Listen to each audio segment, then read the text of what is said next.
In this time of social distancing, it's important to remember some of the crazy things we've done with our friends to get us through this time. Hi, my name is Joey, and today I'll be performing a bit by comedian Tim Hawkins about an experience in Minnesota that changed his life forever. Now, I know a lot of people say that the South has the nicest people, but I think the nicest state has got to be Minnesota. Minnesota people are like weird nice. Like, you can't actually be that nice. Like, creepy nice. Like, they're definitely hiding something from you nice. So, I learned that last summer when I spent some of my vacation time out on the lake in Minnesota with some of my friends. They had this beautiful lake house, and that's where I did an activity that I had never done before. Probably shouldn't have done it, but I did it. So this is what happened. The first morning we're getting ready, and my friend John's just pumped and ready to go. Yeah, hey Joe, you know what we're going to do today? We're gonna do it today, buddy. We're gonna go absolutely nuts today, don't you know? Yeah. And I was like, it's great. Sounds like a ton of fun. What are we gonna do? We're gonna go tubing. We're gonna go tubing today, Joe. We're gonna go tubing around the lake. We're gonna tube on the lake. You know, have you ever tubed? He sounded a little bit like the Swedish chef from the mafia. Like, Herne. So I was sitting there like, what's tubing? And he's like, well, Tim, you lay down on the bottom of the tube, and it's tied to a rope, it's tied to a boat, see? And then we drag you around the lake. It's super fun and will change your life forever. He had no idea how right that statement he had just made was. And I'm an idiot. So I'm like, I don't even know what I'm getting myself into. And I'm like, I'm the first one to do it. Let's go. So I'm at the end of this pier, and I'm on this tube right here, and I'm laying down on this tube. I got the rope that's tied to the boat. You know, and here's what I learned about Minnesota people. They're all really nice until you put them behind the wheel of a ski boat.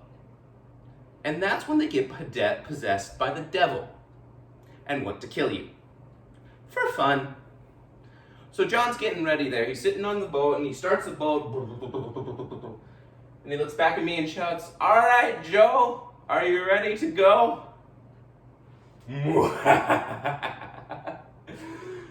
He starts the boat, and I get out there, I'm like, water's going in and out of me faster than I've ever felt in my life. I was the tube at that point. I mean, I was a straight PVC pipe. I had chewing gum that I swallowed when I was 5 years old fly out of me in the middle of the lake.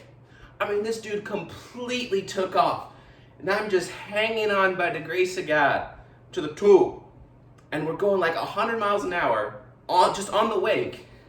And after a little while, I realized, you know, I'm doing this.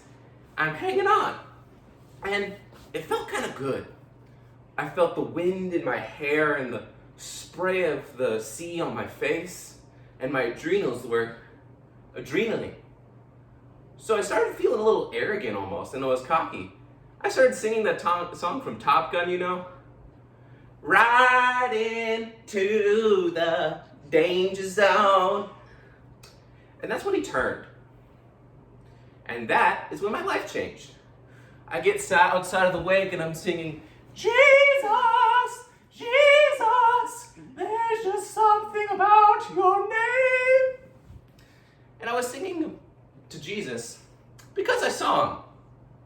And then I didn't. And a lot of you know why. Because then we hit a wave. That was the first time I ever felt the heels touch the back of my head. I didn't know what I could even do with that. I mean, I was kind of impressed physically. I was kind of like a scorpion for a half of a second. I mean, like, watch me whip, watch me nay-nay. You know, don't even laugh about this. Because he whipped my nay-nay all over that lake. I had never had my nay-nay whipped like that before. And it didn't feel very Christian. But I hung on to the stinking tube by the grace of God. And I had to, Because otherwise, if I let go, I'd wind up somewhere in the middle of Wisconsin. But apparently, we're just getting started. So Jeff Gordon back there and whips it around, and we start going the other way. And then back on the wake, kind of going. And then here's another tidbit that I found out about Minnesota people. If they ever ask you how you're doing back on that tube, do not go like that. Unless you want to take it to a whole nother level. You push that red button, and I'm just hanging on even harder. When we get to the other end, he makes a right turn. And I'm back outside of the wave, and then we hit another wave. And I hang on.